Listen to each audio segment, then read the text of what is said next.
Welcome back. Science and tech के जो current affairs रहे हैं इस वीक वो कुछ इस प्रकार है। पहला तो है ध्रुव 64, एक माइक्रो प्रोसेसर, एक चिप जो कि आपके कंप्यूटर और मोबाइल फ़ोन्स में लगती है, वैसी एक चिप बनाई है इंडिया के सीडैक एक ऑर्गेनाइजेशन ने। उसके बारे में बात करेंगे, चिप्स क्या होती हैं और उसका इंडिया के लिए इम्पोर्टेंस क्या है। पहला तो ध्रुव 64 है। सेकंड इसी से कुछ रिलेटेड है, इंडिया की ministry of electronics and IT का एआई कंप्यूट मिशन। आप पहले तो इस वर्ड को सही पढ़ेंगे, ये कंप्यूटर नहीं है ना ही कंप्यूटिंग है। क्या है? कंप्यूट मिशन है। मतलब बेसिकली हम एआई में कंप्यूटेशन की जो कैपेसिटी है उसको बढ़ाने के लिए गवर्नमेंट ऑफ इंडिया ने under ministry of electronics and information technology एक मिशन लॉन्च किया है। उसके बारे में देखेंगे, उसके की कंपोनेंट्स देखेंगे, उसका सिग्निफिकेंस देखेंगे। Then we will see project sun catcher, once again electronics और कम्युनिकेशन से रिलेटेड है। गूगल ट्राई कर रहा है स्पेस में अपने डेटा सेंटर्स इस्टेब्लिश करने के लिए, उसका नाम उन्होंने दिया है सन कैचर। तो इसका ये क्या है एग्जैक्टली और इसका क्या सिग्निफिकेंस है या फ्यूचर में क्या फ़ायदे हो सकते हैं वो देखना है। देन फाइनली इंडिया की डिफेंस की एक न्यूज़ है कावेरी इंजन से। Kaveri engine basically Hindustan aeronautic limited का जो तेजस एयरक्राफ्ट है उसमें यूज़ होने वाला एक इंजन है, बट वो अभी तक सही बन नहीं पाया है। तो अभी तक हम इम्पोर्टेड इंजन यूज़ कर रहे हैं जनरल इलेक्ट्रिक के। कावेरी इंजन बनाने वाली डीआरडीओ ने अभी तक इसे डिलीवर नहीं किया है। तो क्या प्रॉब्लम्स रही हैं, कावेरी इंजन की डिटेल्स क्या है, और थोड़ा सा हम तेजस के बारे में इसके साथ देख लेंगे। तो ये इस वीक की कुछ न्यूज़ हैं जिन्हें हमें देखना है, डिटेल्स में समझना है। देन अब आ जाते हैं हम फर्स्ट टॉपिक पे। पहले हम न्यूज़ की चर्चा कर लेते हैं। ध्रुव आपने न्यूज़ में कई बार सुना होगा, ध्रुव हेलीकॉप्टर के लिए भी सुना होगा, ध्रुव आपने डिजिटल ऐप के लिए भी सुना होगा, डिजिटल जो लोकेशन ऐप है डिपार्टमेंट ऑफ पोस्ट का उसके लिए। और ये तीसरा ध्रुव नाम है जो हम पिछले कुछ वीक में कवर करने जा रहे हैं, ध्रुव 64। ध्रुव 64 क्या है? बेसिकली ये एक सेमीकंडक्टर की चिप है। मतलब ये चिप क्या होती हैं, प्रोसेसर क्या होते हैं, हार्ड डिस्क क्या होती है और रैम क्या होती है, उस डिफरेंस को मैं अभी डिस्कस करता हूँ। फ़िलहाल के लिए आप इतना समझेंगे, एक प्रोसेसर है, एक कंप्यूटर है, एक कंप्यूटर चिप है जो बनाई है इंडिया ने। इंडिया के किस डिपार्टमेंट ने बनाई है? Centre for development of advanced computing, CDAC. भाई ये आपके एग्ज़ाम के लिए काफ़ी इम्पोर्टेंट है, आपको ये याद रखना है कि ये चिप किसने बनाई है। एक हमारा ऑर्गेनाइजेशन है centre for advanced centre for development of advanced computing. इस थोड़े ऑर्गेनाइजेशन का नाम याद रखना है। किसके अंडर है इन organization? Ministry of electronics and information technology. चलिए सीडैक के बारे में हमने यही जान लिया, इसको थोड़ा सा याद रखेंगे। जो चिप है, जो प्रोसेसर बनाया गया है, ठीक है, वो किस प्रोग्राम के अंडर बनाया गया है? माइक्रो प्रोसेसर डेवलपमेंट प्रोग्राम के अंडर बनाया गया है। डेवलपर कौन है? सीडैक है। इतना ध्यान रखेंगी, ये डेवलपर है, मैन्युफैक्चर नहीं है। मैन्युफैक्चर कई सारी एजेंसीज करने वाली हैं। वो आपको अभी काफ़ी न्यूज़ में देखने को मिला होगा कि इंडिया ने अपना कंडक्टर जो मिशन है उसके अंडर चिप्स वगैरह को डिज़ाइन, डेवलपमेंट एंड मैन्युफैक्चर को स्टार्ट किया है। तो वो मैन्युफैक्चरिंग कोई और करने वाला है। इसमें डेवलपर कौन है? सीडैक है। ठीक है। आर्किटेक्चर 64 बिट डुअल कोर क्या होता है सब कुछ देखेंगे, घबराएंगे नहीं। प्रोसेसिंग की जो स्पीड है वो है 1 गीगाहर्ट्ज़, यानी कि 1 बिलियन कैलकुलेशंस पर सेकेंड। लगभग कितना? 1 बिलियन कैलकुलेशन पर सेकेंड। तो थोड़ा सा हम समझते हैं एग्जैक्टली चिप क्या होती हैं, सेमीकंडक्टर्स क्या होते हैं, उनसे किस तरह की चिप बन सकती हैं, और प्रोसेसर क्या होता है। ठीक है। 1950s में एक चीज़ डेवलप हुई जिसे हम बोल देते हैं ट्रांजिस्टर्स। ठीक है। ट्रांजिस्टर्स बेसिकली वो चीज़ थी जिसको हम अगर इनके मल्टीपल नंबर ले लें तो उनको हम क्या कर सकते हैं? प्रोग्राम कर सकते हैं। उनको लॉजिक गेट के थ्रू हम उनको इंस्ट्रक्शन देके अपने हिसाब से काम करवा सकते हैं। फॉर एग्जांपल जैसे आपका एक कैलकुलेटर काम करता है। ठीक है, इस कैलकुलेटर में दो चीज़ें होती थी। एक तो वो इकाई जो कि आपने जो इनपुट्स दिए हैं उसे प्रोसेस करके आपको आउटपुट दे रही है। इन जो इनपुट दिए हैं उसे प्रोसेस करके आपको आउटपुट दे रही है, एक तो वो इकाई। दूसरा, जो आउटपुट और इनपुट को स्टोर करने के लिए कुछ मेमोरी की ज़रूरत पड़ती है। वो मेमोरी दो तरह की हो सकती है, या तो हार्ड डिस्क जिसे हम बोलते हैं परमानेंट स्टोरी हो सकती है, स्टोरेज हो सकता है, या फिर वो रैम हो सकती है, random accessible memory, short term के लिए मेमोरी की जब प्रोग्राम रन कर रहा है तब उसकी ज़रूरत पड़ जाए। तो सेमीकंडक्टर या ट्रांजिस्टर से हमें तीन चीज़ें मिली। पहला तो मिला हमें रैम या शॉर्ट टर्म मेमोरी, दूसरा हमें प्रोसेसर या जिसे कंप्यूटर का ब्रेन कहते हैं वो, और तीसरी मिली हार्ड डिस्क या स्टोरेज डिवाइस। सो जैसे हमारे ब्रेन में हम किसी चीज़ को ना सिर्फ समझ सकते हैं बल्कि उसे कुछ चीज़ों को शॉर्ट टर्म के लिए स्टोर कर सकते हैं। फॉर एग्जांपल, जब आप क्लास में पढ़ रहे हो तो आपको जब चीज़ें समझ में आती हैं तो इसका मतलब दो चीज़ें हैं कि वो आपने प्रोसेस करके उसको एनालाइज करके उस चीज़ को समझ लिया है, तो प्रोसेसर का यूज़ हुआ है आपके ब्रेन का। सेकंड, कि वो आपकी फ्लैश मेमोरी में स्टोर हुआ है। क्लास के बाहर जाते जाते हो सकता है आप आधी से ज़्यादा चीज़ों को भूल जाएं, ठीक है, तो शॉर्ट टर्म मेमोरी का यूज़ हुआ है। परमानेंट मेमोरी वो है कि आपने वो क्लास की चीज़ 7 बार रटी, 8 बार रटी, 7 बार बैठ के उसे पढ़ा, 8 बार बैठ के उसे पढ़ा, तो वो आपकी परमानेंट मेमोरी, या फिर आपको याद हो गया तो वो कहाँ ट्रांसफ़र हो गई, आपकी हार्ड डिस्क में। अब वो इरेज जल्दी से नहीं होगी। सो ये तीन काम, जैसे हमारा ब्रेन फंक्शन करता है लगभग, कि हमें प्रोसेसिंग चाहिए, हम चीज़ों को एनालाइज कर सकते हैं, हम चीज़ों को शॉर्ट टर्म के लिए मेमोराइज कर सकते हैं, और हम चीज़ों को लॉन्ग टर्म के लिए भी स्टोर कर सकते हैं। वैसे ही सेमीकंडक्टर के तीन यूज़ हैं। पहला तो है रैम, दूसरा है प्रोसेसर, और तीसरा है जो परमानेंट स्टोरेज है। ठीक है, अब जो इंडिया ने बनाया है, ये जो दो टेक्नोलॉजीज़ है, हार्ड डिस्क और रैम, ये थोड़ा इजी टेक है। इसमें क्या है, आप जो चिप है उसको प्रोग्राम नहीं कर रहे हो, आप सिर्फ उसमें डेटा को स्टोर कर रहे हो, इससे आप एनालिटिकल काम नहीं करवा रहे हो। बट ये जो चिप है, जो प्रोसेसर वाला चिप है सेमीकंडक्टर का, वो थोड़ा सा कॉम्प्लिकेटेड होता है। उसमें उसको हमें प्रोग्राम करना पड़ता है कि हम अगर कोई इनपुट दें तो आपको इन सेट ऑफ इंस्ट्रक्शन के अंडर या उस प्रोग्राम के अंडर से एग्जीक्यूट करके हमें आउटपुट दे दें। सो ये टेक्नोलॉजी ना सिर्फ माइक्रो प्रोसेसर, ना सिर्फ हार्ड डिस्क, हार्ड जो मटेरियल है चिप बनाना डिफ़िकल्ट था, बल्कि उसको प्रोग्राम करना भी डिफ़िकल्ट था। सो सीडैक ने दोनों ही चीज़ें अचीव कर ली हैं। ना सिर्फ इसको फिज़िकली बना लिया है, बनाने का तरीका ढूंढ लिया है, बल्कि इसको प्रोग्राम करने का, जो इन्होंने फिज़िकली चीज़ बनाई है उसको प्रोग्राम करने का तरीका भी ढूंढ लिया है। समझ में आया इतना?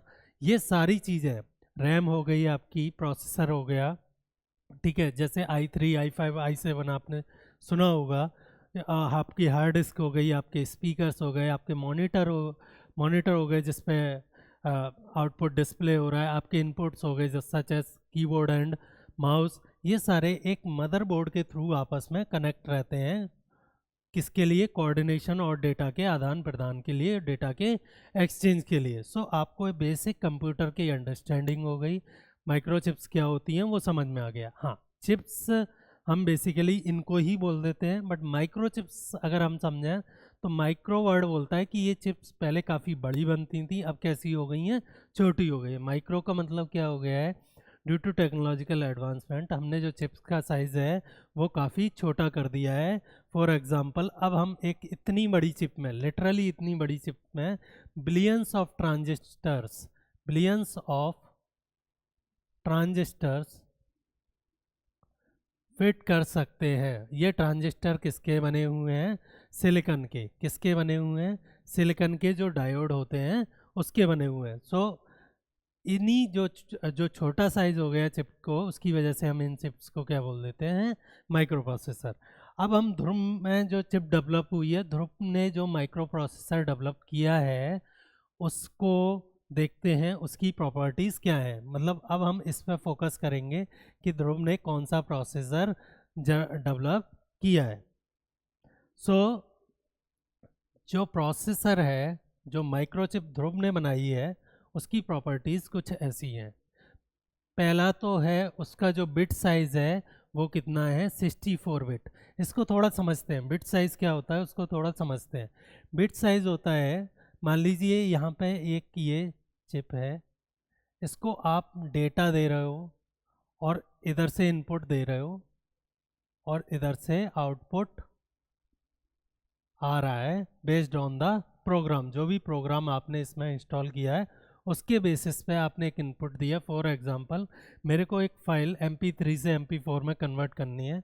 सो ये प्रोग्राम होगा किसका, MP3 से MP4 कन्वर्ट करने में, जो कि ये चिप में पड़ा हुआ है। ठीक है, हमने इनपुट दिया MP3, हमें इधर आउटपुट मिलेगा MP4 फाइल। समझ में आया है आपको? सो ये बिट क्या है इसको समझते हैं।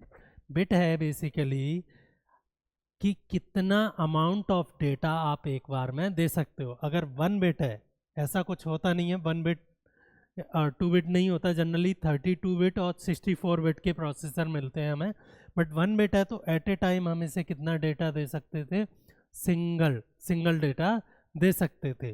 ठीक है, अगर 2 बिट है तो एट ए टाइम हम इसे कितना डेटा दे सकते थे, 2 बिट्स ऑफ डेटा। 2 स्विचेस को हम ऑन और ऑफ कर सकते हैं। ठीक है, सो जो माइक्रो प्रोसेसर ध्रुव ने बनाया है वो कितनी बिट का है, 64 बिट का है। मतलब हम एक बार में लगभग कितना लंबा कोड दे सकते हैं, 101 ऐसे करके कुछ 64 बिट तक का ये कोड हम दे सकते हैं। इसमें दूसरा टाइप का जो प्रोसेसर होता है वो 32 बिट का होता है, क्योंकि इसमें डेटा 64 बिट वाले में डेटा एक बार में ज़्यादा दिया जा सकता है, तो प्रोसेसिंग स्पीड अपने आप क्या हो जाती है, ज़्यादा हो जाती है, कैपेसिटी क्या हो जाती है, ज़्यादा हो जाती है एज़ कम्पेयर टू 32। तो हमें याद रखना है ये कितने बिट का प्रोसेसर है, 64 बिट का है, ना कि 32 का है। आपको लैपटॉप्स दो ही कैटेगरी में मिलेंगे, एक 32 बिट में मिलेंगे, एक 64 में। पुराने जो थे वो 32 बिट में मिलते थे, अभी जो है वो 64 बिट में मिलेंगे। देन है नंबर ऑफ कोर्स, इस पे मैं आता हूँ। उससे पहले हम देखेंगे क्लॉक स्पीड। ये हमारी चिप है, ठीक है। ये एक बार में हमने डेटा दिया, लेट से हमने 64 बिट का एक डेटा दिया इसे, एक बार में उसने ये प्रोसेस करके हमें आउटपुट दे दिया। ऐसे एक सेकेंड में कितने कंप्यूटेशंस, कैलकुलेशन या फिर प्रोसेसिंग ये कर सकती है, उसको हम क्या बोल देते हैं, क्लॉक स्पीड। पर सेकेंड जो नंबर ऑफ ऑपरेशंस हैं उसे ही हम क्या बोल देते हैं, क्लॉक स्पीड। तो एक बार में हम 64 नंबर ऑफ बिट्स दे पा रहे थे, और एक सेकेंड में हम कितने ऑपरेशंस कर पा रहे हैं, 1 गीगा हर्ट्स। गीगा का मतलब होता है 1 बिलियन, गीगा का मतलब होता है 1 billion, basically 10 to the power 9 operations per second. तो जैसे जैसे क्लॉक स्पीड बढ़ेगी, आपने देखा होगा, आपके कंप्यूटर को खोलिए आप, प्रॉपर्टीज़ में जाइए, आपको वहाँ दिखेगा 2.3 गीगाहर्ट्ज़। ठीक है, कुछ इस तरह आपको प्रोसेसर की कैपेसिटी दिखेगी। सो ये वो है कि एक सेकेंड में कितने ऑपरेशंस वो कर सकता है। ठीक है, इसको हम क्या बोल देते हैं, क्लॉक स्पीड। ये समझ में आ गया। ये ध्रुव का कितना है, 1 बिलियन या 1 गीगाहर्ट्ज़ है। इससे एडवांस्ड है, वर्ल्ड हमसे काफ़ी आगे है। फॉर एग्जांपल जो नॉर्मल कंप्यूटर आ रहे हैं आजकल, उनकी जो प्रोसेसिंग स्पीड है वो 2.3 से आपको कहीं भी 3.5 तक मिल जाएगी। लेकिन ध्रुव का कितना है, 1 बिलियन ऑपरेशंस पर सेकंड, ये याद रखना है। अब नंबर ऑफ कोर्स पे आ जाते हैं हम। नंबर ऑफ कोर्स क्या होती हैं बता रहा हूँ मैं ज़रा। अभी तक हमने दो चीज़ें समझी कि एक बार में कितना ज़्यादा डेटा दिया जा सकता है, उसे हम बिट बोल देते हैं कि 32 बिट का है या 64 का है। एक सेकेंड में कितने ऑपरेशंस परफॉर्म किए जा रहे हैं, उसे हम क्लॉक स्पीड बोल देते हैं। इसके अलावा एक और चीज़ है। तो अब हम प्रोसेसर को समझते हैं, नंबर ऑफ कोर्स को समझते हैं। अगर किसी प्रोसेसर में एक ही कोर है तो इसका मतलब है उसके पास जो नंबर ऑफ वर्कर्स हैं वो कितने हैं, एक है, सिंगल है। सिंगल है तो ये एट ए टाइम एक ही काम कर पाएगा, साइमल्टेनियसली दो काम नहीं कर सकता है। अगर वर्कर्स दो हैं तो वो साइमल्टेनियसली कितने काम कर सकता है, दो काम कर सकता है। अगर वर्कर्स 4 हैं या फिर 2 से ज़्यादा हैं, 4 हैं, 8 हैं, 16 हैं, तो फिर वो उस हिसाब से जो साइमल्टेनियस काम की जो कैपेसिटी है वो क्या है, बढ़ जाती है। तो जब बात कर रहे थे, बिट की बात कर रहे थे, वो सिंगल वर्कर की बात कर रहे थे। स्पीड की बात कर रहे थे, वो सिंगल वर्कर की या सिंगल कोर की स्पीड की बात कर रहे थे। बट जब हम पूरी चिप को देखेंगे तो हमें एक और चीज़ मिलने लगती है इसमें, कोर। तो ये चिप भी कितने पे काम कर रही है, 64 बिट पे एक एक सेकेंड में कितने ऑपरेशंस काम निपटा रही है, 1 बिलियन। सेम ये कर सकती है, सेम ये कर सकती है, सेम ये कर सकती है। तो जैसे जैसे आप नंबर ऑफ कोर्स ये बढ़ाते जाएंगे वैसे वैसे कैपेसिटी, कंप्यूटेशन की कैपेसिटी बढ़ती जाएगी। तो अगर आप बिट साइज बढ़ा रहे हो तब भी नंबर जो कंप्यूटेशन की कैपेसिटी है वो बढ़ती है। अगर आप क्लॉक स्पीड या नंबर ऑफ ऑपरेशंस पर सेकंड बढ़ा रहे हो तब भी आपकी जो कंप्यूटेशन कैपेसिटी है या फिर एनालिटिकल एबिलिटी है वो बढ़ती है। सेम अगर आप नंबर ऑफ कोर्स बढ़ा रहे हो तो भी आपकी कंप्यूटेशन कैपेसिटी बढ़ जाती है। क्वेश्चन किस तरह के आ सकते हैं कि भाई this is a quad core micro processor. Quad का मतलब होता है 4 एंड कोर का मतलब हो गया 4 वर्कर माइक्रो प्रोसेसर। बट ध्रुव कैसा है जिसमें 2 ही कोर हैं, ना तो 1 है ना 4 है, बल्कि कितनी है, 2 हैं, ये याद रखना है।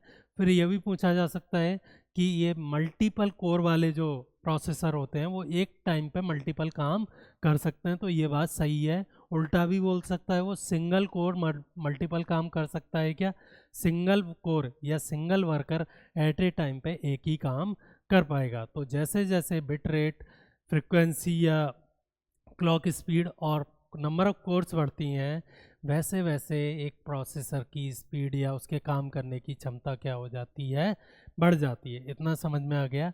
अब इसका हम इंडिया के लिए सिग्निफिकेंस देख लेते हैं। पहली बात तो इंडिया पूरा ही जो इलेक्ट्रॉनिक फील्ड है उसमें हम कम्प्लीटली डिपेंडेंट है। हमारा एकमात्र मोबाइल कंपनी थी माइक्रोमैक्स, वो भी बंद हो गई है ऑलमोस्ट, है ना। और जो जो भी इंडिया में असेंबल भी हो रहे हैं उनमें जो चिप्स हैं या फिर जो हार्ड डिस्क है या और भी जितनी मटेरियल है वो लगभग सारे के सारे कहाँ से हैं, इम्पोर्टेड हैं। सो ये पहले तो आपको जितनी भी इलेक्ट्रॉनिक्स जहाँ यूज़ हो सकता है वहाँ पे आपको एक इंडिजिनसली डेवलप्ड चिप प्रोवाइड करके देगा। सेकंड, जो अभी तक हम चिप यूज़ कर रहे थे या फिर बनाने की बात कर रहे थे फैब्रिकेशन, उसमें जो रॉयल्टी वगैरह देनी पड़ती थी, पड़ेगी या पड़ती थी, वो बेसिकली अब नहीं देनी पड़ेगी क्योंकि ये चिप डिज़ाइन एंड डेवलप हमने खुद ने की है। आत्मनिर्भर भारत को ये बढ़ाएगा, बूस्ट डोमेस्टिक इनोवेशन को ये प्रमोट करेगा, ठीक है। और मैन्युफैक्चरिंग को, खासकर इलेक्ट्रॉनिक्स में एंड कम्युनिकेशन में जो मैन्युफैक्चरिंग है उसको ये प्रमोट करेगा अपार्ट फ्रॉम नेशनल सिक्योरिटी। अगर ये चीज़ें सक्सेसफुल रहती हैं, चाहे वो डिफेंस की हो चाहे इलेक्ट्रॉनिक्स की हो, तो हम काफ़ी हद तक अपने एक्सपोर्ट्स को कम कर सकते हैं और हमारी जो जॉबलेस जनता जो घूम रही है या फिर 2 GB डेटा में खुश है उसको थोड़ा सा काम हम दे सकते हैं। नेक्स्ट टॉपिक पे आ जाते हैं अब हम जो अभी तक हमने चीज़ें की हैं या बात की है उसी से रिलेटेड है। नेक्स्ट टॉपिक एआई का compute mission. Basically ministry of electronics and information technology ने एक कंप्यूट मिशन निकाला है, किसके लिए, एआई की कैपेसिटी को प्रमोट करने के लिए। समझते हैं क्या एग्जैक्टली चल क्या रहा है। मान लीजिए मेरे पास एक कंप्यूटर है जो कि कुछ काम कर सकता है, ठीक है। मैं इसे कुछ इनपुट दे रहा था, ये कुछ मुझे आउटपुट दे रहा था, इतनी बात ठीक है। ये जो इनपुट्स थे ये सिंपल थे। फॉर एग्जांपल MP3 से MP4 कन्वर्ट करवाना हैवी नहीं था, कुछ भी क्या था, हैवी नहीं था। बट एआई के आने से, आर्टिफिशियल इंटेलिजेंस के आने से हमने जो इनपुट दिया है वो हो सकता है मैं हिंदी में दे रहा हूँ, कुछ बोल रहा हूँ और वो मुझे पीडीएफ दे रहा हो, फाइनली एक चीज़ पे पीडीएफ बना के दे रहा हो। या फिर मैं यहाँ पे हिंदी में इनपुट दे रहा हूँ और वो मुझे एक कोड लिख के दे रहा हो कि एक प्रोग्राम कैसे बनाना है, उसका ये कोड है किसी लैंग्वेज में कंप्यूटर। सो जो रिक्वायरमेंट थी, जो चिप की प्रोसेसिंग पावर थी, प्रोसेसिंग पावर या रिक्वायरमेंट थी, वो क्या है, बढ़ गई है। वो क्या है, बढ़ गई है। इस वजह से जितने भी एआई के मॉडल्स हैं वो सारे के सारे या तो दुनिया में यूएस कर रहा है, चाइना कर रहा है, जापान कर रहा है, या तो वो दुनिया में दूसरे देश कर रहे हैं, या फिर इंडिया जिनको कर भी रहा है छोटे मोटे एआई के प्रोजेक्ट्स को, उनके लिए भी जो प्रोसेसिंग पावर हमने ले रखी है वो किसी दूसरे देश से ले रखी है। उसके लिए जो चिप यूज़ होने वाली है, उसके लिए जो रैम यूज़ होने वाली है, उसके लिए जो स्टोरेज यूज़ होने वाला है, वो हमने दूसरे लोगों से, क्लाउड से ले रखा है। वो हमने कहाँ से ले रखा है? दूसरे लोगों से ले रखा है। हम क्या चाहते हैं कि अपनी खुद की कंप्यूटर्स का एक नेटवर्क बनाएं, माइक्रो प्रोसेसर का, उसके साथ स्टोरेज का, उसके साथ रैम का एक ऐसा नेटवर्क बनाएं जिससे हमें ये जो डिमांड है, फॉर एग्जांपल मान लीजिए मैं कोई सॉफ्टवेयर डेवलपर हूँ, मेरी कोई डिमांड है कि मुझे ये काम करके, ये कंप्यूटेशन का काम करके कोई दे दे, तो मैंने अमेज़न वेब सर्विस से क्या ले लिया, कुछ पैसे देके उनसे उनके कंप्यूटर्स को खरीद लिया, ऑनलाइन खरीद लिया कि ये कंप्यूटर इतने समय तक मुझे मिलेंगे जिससे मेरा ये कंप्यूटेशन का काम हो सके। उसको ख़त्म करने के लिए हम क्या कर रहे हैं, खुद का अपना प्रोसेसर्स, कंप्यूटर्स, है ना, और डेटा सेंटर्स बना रहे हैं जिनको हम इंटरनल, जिनको हम कनेक्ट करेंगे।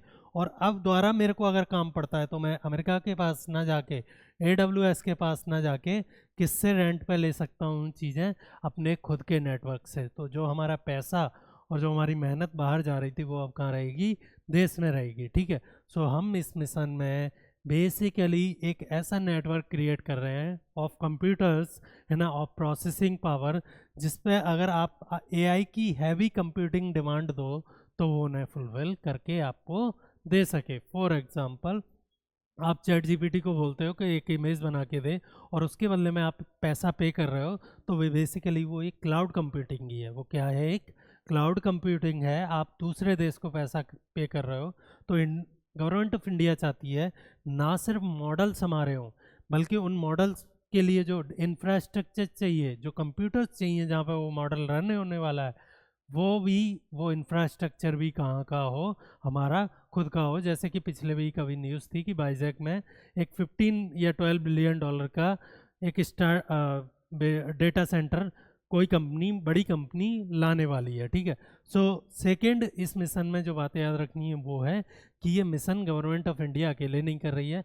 बेसिक चीज़ें, इंफ्रास्ट्रक्चर वगैरह गवर्नमेंट ऑफ इंडिया बना के देगी, बट उसमें कंप्यूटेशन, प्रोग्रामिंग वगैरह जो प्राइवेट पार्टनर्स हैं वो करेंगे। साथ साथ इंफ्रास्ट्रक्चर में भी, या फिर जो कंप्यूटर्स की प्रोसेसिंग पावर है उसमें भी प्राइवेट सेक्टर इन्वॉल्व हो सकता है। सो ये कैसा मिशन है? PPP, private public private partnership वाला एक मिशन है। ठीक है। आपको ये मिशन समझ में आ गया? ठीक। थोड़ा सा ये समझते हैं कि इसके सिग्निफिकेंस क्या है। सो सिग्निफिकेंस, जो पूरा इकोसिस्टम है ना, इकोसिस्टम क्या होता है? एक ऐसा सिस्टम जहाँ पे चीज़ें आपस में कनेक्टेड हो। यहाँ पे कौन कौन कनेक्टेड है? ऐसे लोग जिन्हें एआई या तो डेवलप करना चाह रहे हैं या यूज़ करना चाह रहे हैं, कंज्यूमर एंड प्रोड्यूसर। अगर वो डेवलप करना चाह रहे हैं, मान लीजिए मैं एक एआई का मॉडल डेवलप करना चाह रहा हूँ, बट मेरे पास इंफ्रास्ट्रक्चर नहीं है, तो मैं बाहर से परचेज़ करूँगा उसे रेंट दे के। तो बेहतर है कि वो कहाँ से ले लें? इंडिया से ही ले लें। तो जितने भी R&D है, स्टार्टअप्स हैं, इंस्टीट्यूशंस हैं, या फिर प्राइवेट इंडस्ट्री है जो कि एआई में आना चाह रही है और कंप्यूटेशन में आना चाह रही है, वो इस इंफ्रास्ट्रक्चर का यूज़ कर सकती है। रिड्यूसेस डिपेंडेंस, बिल्कुल क्लियर है ये बात, कोई समझाने वाली बात नहीं है। स्ट्रेंथन्स इकोनॉमी, हमारा देश का पैसा देश में रहेगा, जॉब्स क्रिएट होंगी, and complements national goal such as Atmanirbhar Bharat, उनको भी ये कॉम्प्लीमेंट करता है। अभी हमने बात की थी ये कैसा मिशन है? एक PPP मिशन है जो कि किसको सपोर्ट कर रहा है finally? AI startups, researchers, institutions and industry. ठीक है। सो ये आपको दो तीन चीज़ें याद रखनी है इस मिशन के बारे में। पहली तो ये किसके अंडर है? Ministry of electronics and information technology. Secondly ये PPP पार्टनरशिप पे एक नेटवर्क बना रहे हैं कंप्यूटिंग रिसोर्सेज का, जिससे हमारे इन तीनों लोगों को फ़ायदा, इन 3-4 लोगों को फ़ायदा हो सके। क्वेश्चन किस तरह का आ सकता है? मिनिस्ट्री भी पूछ सकता है, गोल भी पूछ सकता है वो आपसे ये भी पूछ सकता है कि इसमें हम इंफ्रास्ट्रक्चर बना रहे हैं या ये AI मॉडल बना रहे हैं, मतलब फिजिकल इंफ्रास्ट्रक्चर क्रिएट कर रहे हैं या फिर प्रोग्राम्स क्रिएट कर रहे हैं, ठीक है। सो ये 2-3 चीज़ें वो आपसे इसमें पूछ सकता है। थर्ड टॉपिक है हमारा the project sun catcher. So exactly है क्या? न्यूज़ ये है कि गूगल ने प्लान किया है कि जो डेटा सेंटर्स वो अर्थ पे बना रहे थे उनको अब वो कहाँ शिफ्ट करने वाले हैं, स्पेस में या ऑर्बिट अराउंड द अर्थ। इसके क्या फ़ायदे हैं, क्या चैलेंजेस हैं, वो देखते हैं। बट उससे पहले ये देखते हैं कि डेटा सेंटर्स क्या होते हैं और ये जो काम करने जा रहा है गूगल, धरती पे क्या जगह की कमी पड़ गई है या और कुछ बात है, उसका क्या सिग्निफिकेंस है। ये जो काम करने जा रहा है उसकी ज़रूरत क्या पड़ गई है। सो गूगल क्या करने जा रहा है, अपने जो डेटा सेंटर्स हैं, ऐसे सेंटर्स जहाँ पे कि जो लार्ज डेटा क्रिएट हो रहा है डेली सोशल मीडिया के थ्रू और बाकी चैनल्स के थ्रू, जो लार्ज डेटा क्रिएट और अपलोड हो रहा है, फॉर एग्जांपल यूट्यूब और इंस्टाग्राम, तो वो कहीं स्टोर होता है। स्टोर होता है मतलब उसके लिए एक हार्ड डिस्क चाहिए। एक हार्ड डिस्क एक दिन भर जाएगी, फिर अगले दिन।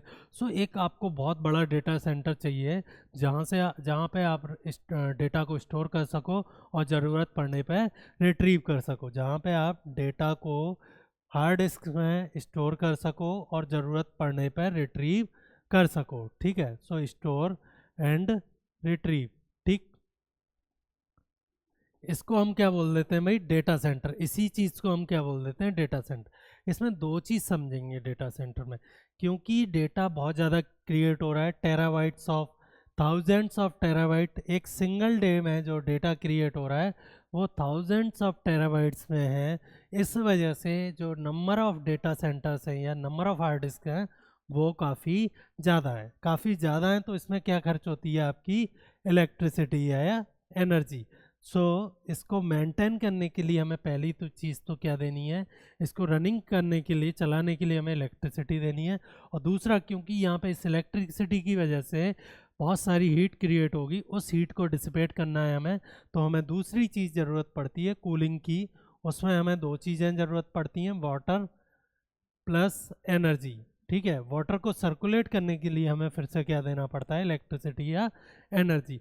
ये दो चीज़ों की रिक्वायरमेंट इतनी ज़्यादा हो गई है कि एआई के जो डेटा सेंटर्स हैं they are consuming bulk of electricity and water on earth. इस प्रॉब्लम को सॉल्व करने के लिए गूगल ने एक तरीका निकाला है कि क्या हो अगर हम इन्हें, ये जो डेटा सेंटर्स अभी तक ज़मीन पे थे, उनको अगर हम स्पेस में भेज दें तो वहाँ पे क्या फ़ायदा है। आप ये सोचोगे स्पेस में भेजने से क्या हो जाएगा, वो देखते हैं। गूगल का या फिर बाकी लोगों का ये मानना है, स्पेस में भेजने से जो इलेक्ट्रिसिटी की नीड है वो कहाँ से फुलफिल हो सकती है, सोलर एनर्जी से। वो कहाँ से फुलफिल हो सकती है, सोलर एनर्जी से। आपको सिर्फ एक सैटेलाइट पे एक है ना सोलर पैनल लगाना है और इसकी जो इलेक्ट्रिसिटी की नीड है वो कहाँ से फुलफिल हो सकती है, उस सोलर पैनल से। वो इलेक्ट्रिसिटी की नीड इसे रनिंग के लिए भी ज़रूरत थी और इसको कूल करने के लिए भी ज़रूरत थी। सेकेंडली, गूगल ये मानता है कि ये मोर सेफ है एज़ कम्पेयर टू जो धरती पे जो डेटा सेंटर्स हैं, उनकी कभी केबल टूट जा रही है, कभी कोई गवर्नमेंट प्रॉब्लम कर रही है, कभी कोई गवर्नमेंट प्रॉब्लम खड़ी कर रही है। स्पेस में कोई भी गवर्नमेंट नहीं रहेगी। आउटर स्पेस ट्रीटी के हिसाब से गूगल अपने डेटा सेंटर्स को बिना किसी भी नेशनल इंटरफेरेंस के मैनेज कर सकता है। समझ में आया? ये 2-3 कुछ इसके फ़ायदे हैं कि एक तो इंटरप्शंस नहीं रहेंगे, गवर्नमेंट्स आपको कुछ बोल नहीं सकती हैं ज़्यादा, ठीक है, एक लिमिट से। और थर्ड, आपकी जो इलेक्ट्रिसिटी की नीड है वो कहाँ से फुलफिल हो सकती है, सोलर एनर्जी। बट इसकी कुछ प्रॉब्लम्स हैं, पहली बात तो कि जो डेटा सेंटर्स जब ज़मीन पे थे और वो आपस में कम्युनिकेट कर रहे थे तो वो केबल के थ्रू कर रहे थे। वायर का कम्युनिकेशन जनरली क्विक होता है, कैसा होता है, उसमें कोई डिफरेंस ज़्यादा नहीं होता है। बट ये सिग्नल के थ्रू जब कम्युनिकेट किया जाता है तो जनरली हमें लैग देखने को मिलता है, जिसे हम क्या बोल देते हैं, लेटेंसी। तो पहली प्रॉब्लम जो आ सकती है वो कहाँ आ सकती है, लेटेंसी की। आपको डेटा तुरंत ही चाहिए, जो रियल टाइम कम्युनिकेशन वाली चीज़ें हैं उनमें ये प्रॉब्लम खड़ी हो सकती है। सेकंड, आउटर स्पेस में टेम्परेचर बहुत फ्लक्चुएटिंग है, कभी बहुत ज़्यादा कभी बहुत कम। उस वजह से क्या हो सकता है, जो आपकी कूलिंग नीड्स है, जो कूलिंग सिस्टम है, उसको आपको बहुत प्रॉपरली रेगुलेट करना पड़ेगा। थर्ड, क्योंकि आउटर स्पेस में एयर नहीं है, तो जैसे यहाँ हम एयर को ब्लो करके कूलिंग कर सकते हैं, वहाँ पे ऐसा कोई भी मीडियम नहीं है, ठीक है, ऑलमोस्ट वैक्यूम है। तो उस वैक्यूम की वजह से हमें स्पेशल हीट डिसिपेशन के डिवाइसेस लगाने पड़ेंगे, जिससे इन डेटा सेंटर्स का जो हीट जनरेट हो रही थी है ना, इलेक्ट्रिसिटी कंजम्पशन की वजह से, उस हीट को डिसिपेट करने के लिए हमें मल्टीपल थर्मल सिस्टम्स लगाने पड़ेंगे। खैर वो गूगल ने सब सोचा होगा। सो ये थोड़ा थोड़ा सा इसका ओवरव्यू है। और इसमें हमें क्या याद रखना है भाई, ये काम कौन कर रहा है, गूगल कर रहा है। प्रोजेक्ट का नाम है सनकैचर। कब तक फर्स्ट अ, अ, जो प्रोटोटाइप है वो जाने वाला है, वो 2027 तक जाने वाला है। डेटा सेंटर्स क्या होते हैं, ऐसे सेंटर्स जहाँ पे लार्ज डेटा रखा जाता है, ठीक है, यूज़ करने के लिए। ठीक उनकी इलेक्ट्रिसिटी की रिक्वायरमेंट्स हैं और वाटर की रिक्वायरमेंट्स हैं। अगर हम स्पेस में ले जाते हैं तो किस चीज़ की रिक्वायरमेंट किस चीज़ की प्रॉब्लम सॉल्व हो जा रही है, इलेक्ट्रिसिटी की, बट कूलिंग की प्रॉब्लम तब भी बनी रहेगी। ठीक, सो इसके ये कुछ कुछ फीचर थे। इसके फ़ायदे यहाँ पे लिखे हुए हैं। अगर एनर्जी की रिक्वायरमेंट ख़त्म हो जाएगी, रेजिलियंस रहेगा, केबल्स वगैरह से कम्युनिकेशन नहीं है। कम्युनिकेशन किससे है, ऑप्टिकल है या लेज़र बेस्ड है। बेसिकली आप लाइट के थ्रू कम्युनिकेट कर रहे हैं, ठीक है, विजुअल लाइट के थ्रू कम्युनिकेट कर रहे हैं। Then space based data centre can energy sustainability, resilience and reliability, ये इसने दोबारा लिख दिया है, ठीक है। इसमें जो प्रॉब्लम्स स्टार्ट हो सकती हैं वो हो सकती हैं कूलिंग की। और एक और थ्रेट सामने आई है अभी, साइबर स्पेस की। साइबर जो सिक्योरिटी है उसकी। तो आपने स्टारलिंक का नाम सुना होगा, एक कॉन्स्टलेशन ऑफ सैटेलाइट जो कि हाई स्पीड इंटरनेट प्रोवाइड करवा रहा है स्पेस एक्स का।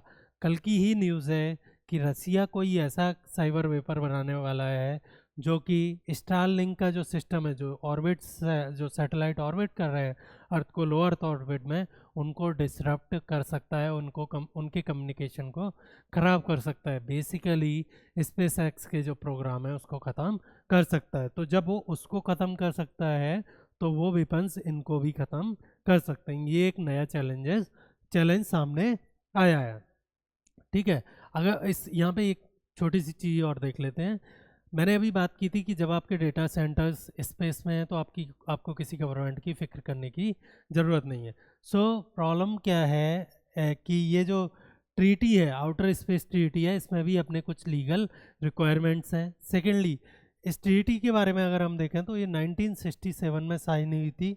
अभी करीब इसके 117 मेंबर्स हैं इंक्लूडिंग इंडिया, ठीक है। और ये काफ़ी हद तक जो रेगुलेटरी चैलेंजेस हैं उनको कम कर देता है, बट इसके अपने खुद के चैलेंजेस हैं, सच एज की कंजेशन इन ऑर्बिट। ये हमने पिछले वीडियो में बात की थी कि कैसे मल्टीपल या कॉन्स्टलेशन ऑफ सैटेलाइट भेजने से ऑर्बिट में कंजेशन या भीड़ बढ़ जाती है, जिससे बहुत सारे खतरे बढ़ जाते हैं। ये बात की थी हमने।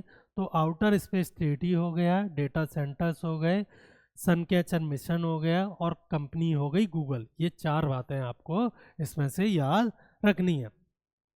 देन हाँ, ये थोड़ा सा जो इशू हमने बात की थी वो दिए हुए हैं। पहला तो है कॉस्ट ज़्यादा है इसकी, लेटेंसी इशू, जो डेटा के ट्रांसफ़र में जो टाइम लगने वाला है वो है। Cyber security risk and regulatory uncertainty, इसकी कुछ मेजर प्रॉब्लम है। लास्ट और जो फाइनल टॉपिक है हमारा एग्ज़ाम के लिए रेलिवेंट इस हफ्ते की न्यूज़ से, वो है कावेरी इंजन। सो पहले समझते हैं, थोड़ा हिस्ट्री समझते हैं क्या हुआ है। कावेरी इंजन 1986 में हमारे जो मल्टीपल प्रोग्राम चल रहे थे डिफेंस में, चाहे वो मिसाइल के चल रहे हों, चाहे वो फाइटर जेट्स बनाने के चल रहे हों, उसके अंडर एक प्रोग्राम था कावेरी इंजन बनाने का, कि भाई आप जेट बनाओगे। अगर Hindustan aeronautical limited fighter jet बना रही है तो उसमें इंजन की ज़रूरत पड़ेगी। मेन कंपोनेंट क्या है, इंजन है, हार्ट है इंजन किसी भी जेट का। तो ऐसा एक इंजन बनाने की कवायद की थी किसने, 1986 में स्टार्ट की थी डीआरडीओ की गैस टरबाइन रिसर्च एस्टेब्लिशमेंट ने, ठीक है। Gas turbine research establishment DRDO के एक लैब है जिसने एक कवायद की थी 1986 में कि हम जो हमारा हाल का हिंदुस्तान एरोनॉटिक्स लिमिटेड का तेजस है, उसके लिए इंजन कौन देंगे, हम देंगे। अगर मैं इंजन्स को देखूं, ठीक है, जो इंजन जेट इंजन्स यूज़ होते हैं वो कुछ इस तरह के होते हैं। उसमें आप एयर को यहाँ पे कंप्रेस करके अंदर ले जाते हो, यहाँ पे फ्यूल के साथ बर्न करते हो और फिर ये एग्जॉस्ट निकलता है। ठीक है, ये एग्जॉस्ट आपको इधर क्या देता है, थ्रस्ट देता है। क्या देता है, फोर्स देता है। ये इधर निकल रहा है हाई स्पीड से। न्यूटन के थर्ड लॉ की वजह से आपको अपोजिट डायरेक्शन में क्या मिलेगी, पावर मिलेगी, जिससे वो रॉकेट इंजन, जिससे वो फाइटर जेट क्या है आपका आगे भागेगा। रॉकेट्स भी सेम प्रिंसिपल्स में काम करते हैं। समझ में आया? ये कवायद कब से चल रही है, 1986 से, कि हम इसके लिए क्या बना लें, एक इंजन बना लें।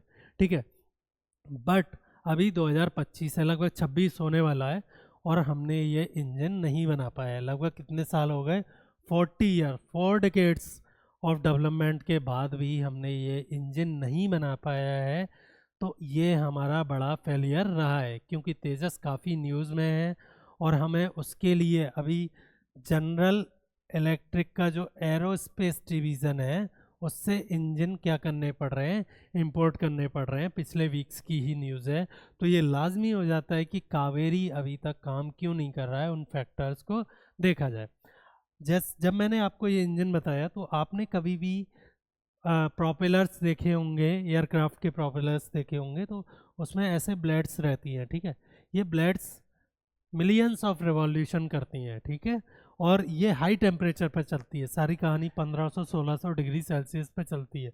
अगर ये ब्लेड्स डिफेक्टिव हुई, अगर ये ब्लेड्स डिफेक्टिव हुई तो आपका जो है इंजन क्या है, फेल हो जाएगा। आप बेसिकली आपका एयरक्राफ्ट क्या है, क्रैश हो जाएगा। सो ये ब्लेड जनरली किसकी बनी होती हैं, सिंगल क्रिस्टल की बनी होती हैं। किसकी बनी होती हैं, सिंगल क्रिस्टल। मतलब पूरी ब्लेड, एक ब्लेड में सिर्फ एक क्रिस्टल होगा। टेम्परेचर और जो बाकी चीज़ें उनको इतना प्रॉपरली मैनेज किया जाता है इनके मैन्युफैक्चरिंग के दौरान कि इसमें दो क्रिस्टल ना बने। आपने जब सॉल्ट देखा होगा, घर का सॉल्ट, तो आपने उसमें कुछ फ्रैक्चर्स देखे होंगे। वो फ्रैक्चर्स आपको दिखा रहे हैं कि उसमें मल्टीपल क्या है, क्रिस्टल्स हैं। उन फ्रैक्चर्स को अवॉइड करने के लिए, रिलायबिलिटी बढ़ाने के लिए और फैटिक से फेल्यूर को बचाने के लिए हम क्या चाहते हैं कि ब्लेड कैसी बनी हो, सिंगल क्रिस्टल की बनी हो। तो ये आज तक DRDO नहीं कर पाया। सबसे बड़ी फेलियर की वजह है कि जो एडवांस मटेरियल, एलॉय मटेरियल चाहिए होते हैं इसमें, वो नहीं बना पाए। जो सिंगल क्रिस्टल ब्लेड है उसको नहीं बना पाए। और जो कोऑर्डिनेशन है कि हाल की रिक्वायरमेंट कुछ और है, हिंदुस्तान एरोनॉटिक्स लिमिटेड जो कि तेजस बना रहा है उसकी रिक्वायरमेंट कुछ और है और DRDO सप्लाई कुछ और कर रहा है, या फिर वो पुराना हो गया है, गैप हो गया है। मान लीजिए मैंने 10 साल पहले बोला था कि मुझे ये चाहिए, आप 10 साल से उसी पे काम कर रहे हो, अभी तक कुछ नहीं हो पाया, अब मेरी रिक्वायरमेंट बदल गई। सो ये इन सब फ्रेगमेंटेशन की वजह से, मटेरियल की प्रॉब्लम्स की वजह से, हमारी मैन्युफैक्चरिंग में इनेबिलिटी की वजह से आज तक हम कावेरी को प्रॉपर इंजन नहीं बना पाए। तो कहाँ दो कमी रह गई हैं, ये तो फैक्टर्स थे जिनकी वजह से कमी रह गई है। पहला तो जो कमी रह गई है कि जितना हम थ्रस्ट चाहते हैं, जितना फोर्स चाहिए एक हेल को, है ना, तेजस को उड़ने के लिए, उतना ये फोर्स प्रोड्यूस नहीं कर पा रहा है। सेकेंडली, इसकी रिलायबिलिटी नहीं है, ये जो इंजन है बार बार फेल हो रहा है। सो ये मोटा मोटा था हमारा किसके बारे में, कावेरी इंजन। किसने डेवलप किया है भाई कावेरी इंजन? ठीक है, किसने डेवलप किया है Kaveri engine? Gas turbine research establishment, GTRE, under DRDO, defence research development organisation, which is under ministry of defence. ठीक है, प्रॉब्लम्स क्या है, थ्रस्ट नहीं, फोर्स उतना नहीं मिल पा रहा है जितना हम चाहते हैं। टेक्नोलॉजिकल गैप मैंने बताया आपको, मटेरियल्स के हो गए। Then testing limitations, once again India की जो क्रॉनिक प्रॉब्लम है कि ना तो हमारे पास प्रॉपर टेस्टिंग की फैसिलिटी है ना डेवलपमेंट की वो। एंड देन इंस्टीट्यूशनल कोऑर्डिनेशन, ये इसकी प्रॉब्लम्स हैं। ठीक है, the Kaveri lesson shifting from solo ambition to global collaboration. तो हमने इससे क्या सीखा है, ये क्वेश्चन आपके मेंस में बन सकता है।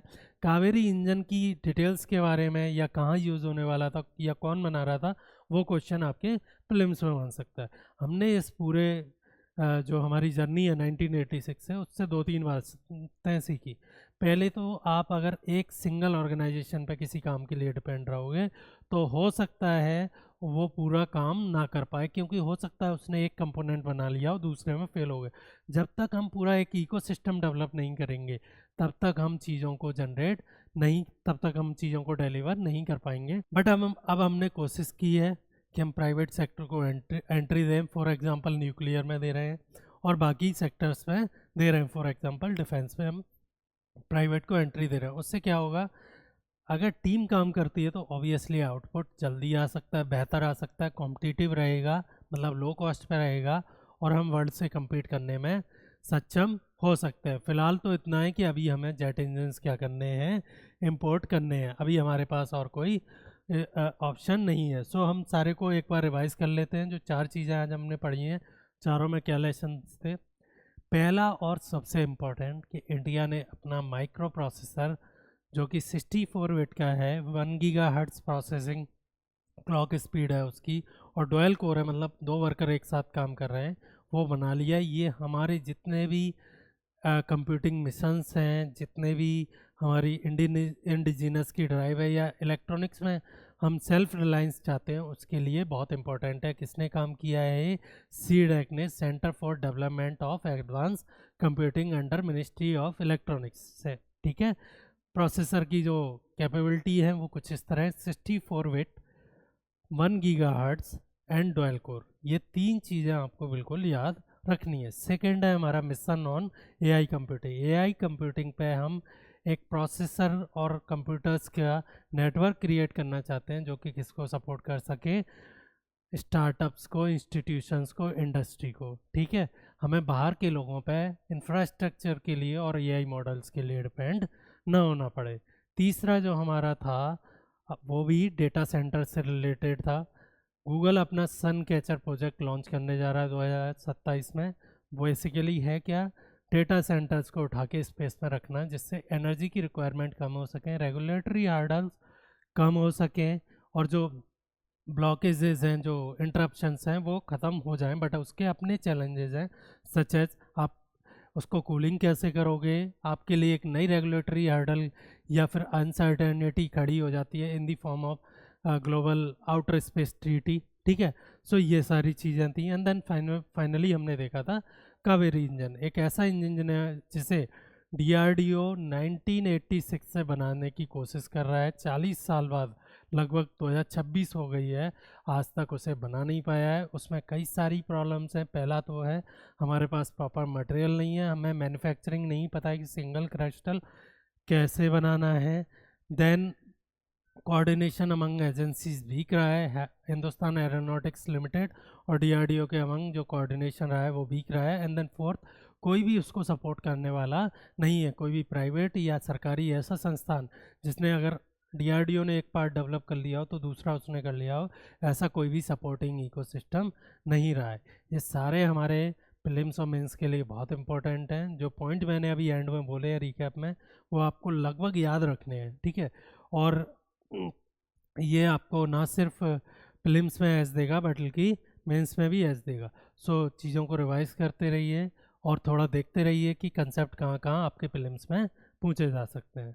Thank you.